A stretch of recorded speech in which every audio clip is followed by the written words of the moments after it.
మీ ఎలాంటి వ్యాపార ప్రకటనలకైనా వెంటనే మా ఛానల్ సంప్రదించండి. ఓం శ్రీమాత్రే నమః. ఓం గం గణపతయే నమః. ఐం సరస్వత్యై నమః. ఓం శ్రీ గురుభ్యో నమః. జ్ఞానానందమయం దేవం నిర్మలస్ఫటికాకృతిం ఆధారం సర్వవిద్యానాం శ్రీ హయగ్రీవముపాస్మహే. హయగ్రీవ అనుగ్రహ ప్రసాద సిద్ధిరస్తు. వృశ్చిక రాశి మనకి ద్వాదశ రాశుల్లో 8వ రాశిగా ఈ వృశ్చిక రాశిని అభివర్ణిస్తారు. వృశ్చిక రాశిలో ముఖ్యంగా మనకి విశాఖ నక్షత్రము 4వ పాదము, అనురాధ నక్షత్రము 1, 2, 3, 4 పాదాలు, జ్యేష్ఠ నక్షత్రము 1, 2, 3, 4 పాదాలు. ఈ నక్షత్ర పాదాలు 9 నక్షత్ర పాదాల వారు, అట్లాగే వృశ్చిక రాశి వారు. వీరికి ఈ నవంబర్ 1 నుంచి 30వ తేదీ వరకు గ్రహస్థితులను కనుక చూసుకున్నట్లయితే గురుగ్రహ బలము అత్యంత శోభాయమానంగా, ఆకర్షణీయంగా, ఆనందంగా, సహేతుకంగా, ఆర్థికంగా, కుటుంబపరంగా వారి యొక్క విద్యకి సరైనటువంటి పదును పెట్టేటటువంటి ఏకాగ్రత కానీ, సృజనాత్మక శక్తి కానీ, పూర్వపుణ్య ఫలం కానీ, గురువుల యొక్క ఆశీర్వచనం కానీ, అనుగ్రహం కానీ, తండ్రి యొక్క సహాయ సహకారాలు కానీ, తండ్రి నుంచి తల్లి నుంచి వచ్చేటటువంటి పూర్వ ఆస్తుల పరంగా కానీ వీరికి విపరీతమైనటువంటి ఆర్థిక రాబడి ఆకస్మికంగా రాబోతోంది. వృశ్చిక రాశి వారికి గురుబలం అంతటి యోగాన్ని ఇస్తోంది. వీరికి అనుకున్న ప్రతి కార్యక్రమం, ముఖ్యంగా ఉద్యోగ విషయంలో పోతుందనుకున్న దాన్ని కూడా వీరికి ఉన్న తెలివితేటలతో, మాట తీరుతో, వీరికి ఉన్నటువంటి ఏకాగ్రత శక్తితో, ఇందాక చెప్పినట్టుగా గురువుల యొక్క అనుగ్రహంతో, వీరు చదువుకున్న చదువులో నైపుణ్యత, కొత్తదనాన్ని పరిమళించేటటువంటి యోగత్వము వీరికి గురువు ద్వారా ఆపాదింపబడి వీరు ఏదైతే సంకల్పిస్తారో ఆ ఉన్నత ఉద్యోగానికి దారులు తెరుచుకునేలాగా చేస్తారు. సంతాన భాగ్యము తప్పనిసరిగా కలుగుతుంది. వివాహం అయినటువంటి వారికి ఆలస్యమైనా సరే ఇప్పటి వరకు సంతానం కలగడానికి అవకాశం ఉంది. కుటుంబంలో సంతానపరంగా కొన్ని నష్టాలు కలిగే అవకాశము వృశ్చిక రాశి వారికి ఉంది. అట్లాగే తండ్రి పరంగా కూడా అనారోగ్యరీత్యా కొంత ధన నష్టము, లేదా తండ్రి యొక్క ప్రయాణాల ద్వారా కూడా వీరి కొంత ధనాన్ని వారికి నష్టంగా పెట్టే పరిస్థితి కలుగుతుంది. అదే అమ్మినటువంటి కొన్ని ఆస్తుల ద్వారా కూడా సంతానానికి ధనాన్ని పెట్టి వారిని విదేశాలకు పంపించేటటువంటి పరిస్థితికి పూనుకుంటారు వృశ్చిక రాశి వారు.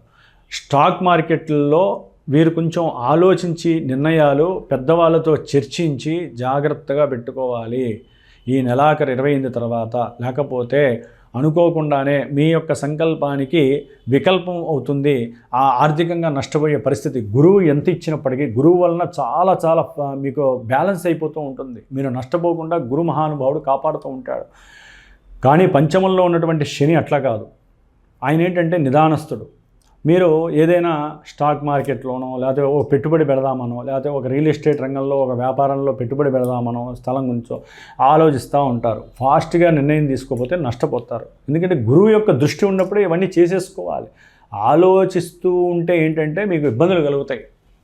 అంటే తొందరగా ఒక పట్టాన్ని ఈ లోపల గురువులు మారిపోతాడు, మళ్ళీ మీకు శని యాక్టివేట్ అవుతాడు, మీరు అనుకున్నవి జరగకపోవచ్చు. కాబట్టి కొంచెం ఆలోచించి తొందరగా నిర్ణయం తీసుకుని పెద్దవాళ్ళతో మంచి ఏంటి చెడు ఏంటి ఆలోచిస్తే మీకంటూ ఒక గృహ నిర్మాణంలో కానీ, ఒక వ్యవస్థలో కానీ మీకు శుభం జరగడానికి అవకాశం ఉంటుంది. కుటుంబంలో ఆర్థిక పరంగా మీరు ఎదుగుతున్నటువంటి విషయాలకి నరఘోషలు ఎక్కువ అవకాశం ఉంటుంది. ముఖ్యంగా విద్యార్థులకైతే కనుక ఈ నెలాఖరు నవంబర్ 23 నుంచి విద్యలో ఆటంకాలు చాలా ఎదురయ్యే అవకాశం ఉంటుంది.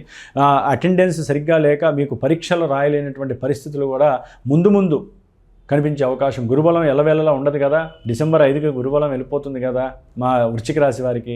కాబట్టి ఇవన్నీ కూడా మరి శని రాహువుల యొక్క అనుకూలత వృశ్చిక రాశి వారికి సరిగ్గా లేదు. చతుర్థంలో రాహువు ఏంటంటే విద్యా ఆటంకాలని, విఘ్నాలను కలుగజేస్తాడు. ఇందాక నేను చెప్పినట్టుగా గృహాన్ని నిర్మించాలన్నా, ఏదైనా ఒక గృహయోగమో వాహన యోగమో జరగాలన్నా కూడా ఈ శని రాహువులు ఆటంకాలను కలుగజేస్తూ లేట్ చేసేస్తూ ఉంటారు. దానివల్ల మీకు మానసిక క్షోభ ఎక్కువ అవుతూ ఉంటుంది. ఇష్టం ఉంటుంది కొనాలని. ముఖ్యంగా భార్యాభర్తల మధ్య కొంత అనుకోని సంఘటనలు, ఇబ్బందులు కలిగి ఎడబాటుకు దారితీసి అనవసరంగా లాయర్లు, జడ్జీలు వెంబడి పెట్టి డబ్బులు పెడుతుంటూ ఉండాలి విడిపోవటానికని.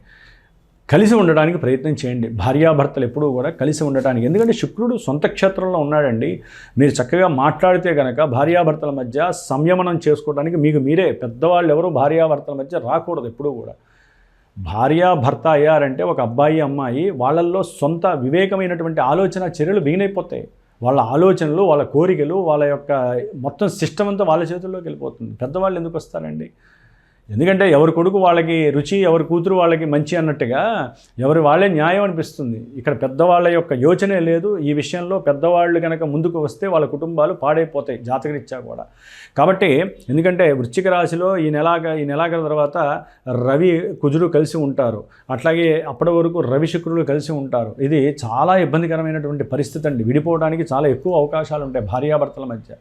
ముఖ్యంగా ఎవరైనా సరే గవర్నమెంట్ రిలేషన్స్తో కానీ, అంటే గవర్నమెంట్ వ్యవస్థలో ఎవరితో అయినా సంబంధం ఉన్నా, లేకపోతే తండ్రిపరమైనటువంటి అనారోగ్య రీత్యా కావచ్చు, లేదా వ్యాపారపరంగా కావచ్చు, కొంత నష్టాలని చవిచూడాల్సిన పరిస్థితి. ముఖ్యంగా జ్యువెలరీ బిజినెస్, వస్త్రాలకు సంబంధించింది, పాలకి సంబంధించినటువంటి బిజినెస్, వీటిల్లో కొంత నష్టం కలగడానికి అవకాశాలు ఉంటాయి స్వయంకృతాపరాధం వలన. అందుకని వృశ్చిక రాశిలో రవి కుజులు కలిసి ఉండటం, బుధుడు కూడా మరి ఆయన ఆకస్మికంగా తెచ్చిపెడతా ఉంటాడు అనారోగ్యాలని. ముఖ్యంగా నర్వస్ సిస్టమ్ పాడైపోయే అవకాశం ఉంటుంది.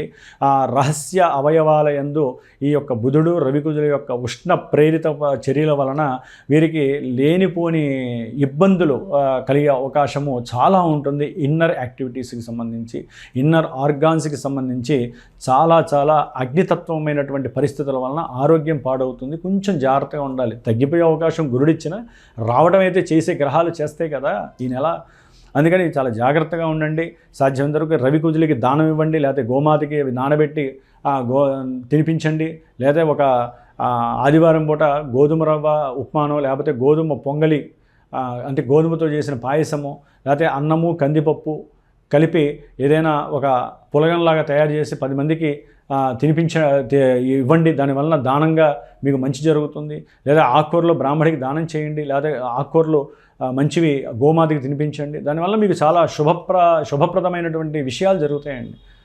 అట్లాగే గవర్నమెంట్ ఉద్యోగాల రీత్యా ఎవరైతే ప్రయత్నాలు చేస్తున్నారో వారికి ఒక రకంగా ఇది అనుకూలమైనటువంటి సమయం. గురువు యొక్క దృష్టి రవి కుజుల మీద పడుతుంది. ముఖ్యంగా ఈ బలగాలు ఉంటాయి, మిలిటరీ బలగాలు, అంటే మిలిటరీలో కావచ్చు, లేకపోతే గవర్నమెంట్ వ్యవస్థకి సంబంధించి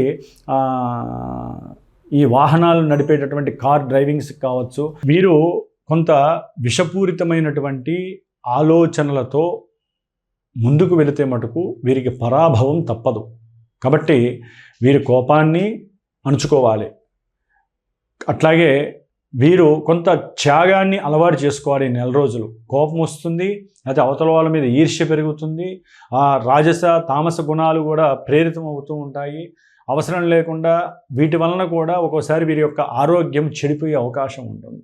కాబట్టి ముఖ్యంగా ఈ యొక్క వృశ్చిక రాశి వారు తగు జాగ్రత్తలు పాటిస్తూ ఆదిత్య హృదయాన్ని చదువుకోవడం ద్వారా ఇందాక నేను చెప్పినటువంటి ఆ యొక్క లక్షణాలన్నీ స్థిమితమై ఆరోగ్యం పటుత్వంగా ఉంటుంది. లేకపోతే ఎన్నో రకాలైనటువంటి మీ మీద దుష్ప్రచారాలు జరిగి మీకు వచ్చేటటువంటి ధనము రాదు, కీర్తి రాదు, ప్రతిష్ట రాదు. గృహంలో కూడా మీకంటూ ఒక నర్వస్ సిస్టమ్ నెగిటివ్గా ఆపరేట్ అయ్యే అవకాశం ఉంటుంది.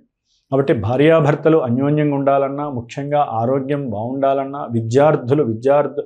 విద్యార్థులకి యోగం కలగాలన్నా ఈ యొక్క స్కంద షష్ఠి రోజున మా యొక్క పీఠంలో జరిగేటటువంటి ఈ హోమంలో సాధ్యంతరకు పిల్లల గురించి, అట్లాగే ఎవరైనా ల్యాండ్కి సంబంధించిన విషయాలు కానివ్వండి, భూ సంబంధిత విషయాలలో కానీ, కోర్టు కేసులు అనుభవిస్తున్న వాళ్ళు కావచ్చు, భార్యాభర్తలు ఎడబాటుగా ఉండి ఓ పట్టాన తొందరగా తెమలక ఆర్థికంగా నష్టపోతున్న వాళ్ళు కావచ్చు, ఈ స్వామివారికి సంబంధించినటువంటి ఈ 6 రోజుల సర్పసూక్త పారాయణతో పాటుగా హోమంలో పాల్గొనే అవకాశాన్ని తీసుకొని మీకు కలిగేటటువంటి దోషాలన్నీ పోగొట్టుకోండి. గురు మహానుభావుడు మీకు ఇస్తున్నటువంటి యోగాన్ని మీరు పట్టుకునేటటువంటి ప్రయత్నంలో ఇది ఒక చిన్న దోషాన్ని పోగొట్టుకునే చిన్న అమరిక. కాబట్టి వృశ్చిక రాశి వారు ఈ విధంగా ఆదిత్య హృదయాన్ని స్తోత్రాన్ని పఠిస్తూ అట్లాగే లలితాదేవి అర్చన చేసుకున్నట్లయితే మీ యొక్క ధనము, మీ యొక్క ఇంట్లో గృహ పరిస్థితులు మీకు అనుకూలంగా ఉండేటటువంటి అవకాశాలు మెండుగా ఉన్నాయనే చెప్పుకోవాలి. ఓం శ్రీమాత్రే నమో నమః.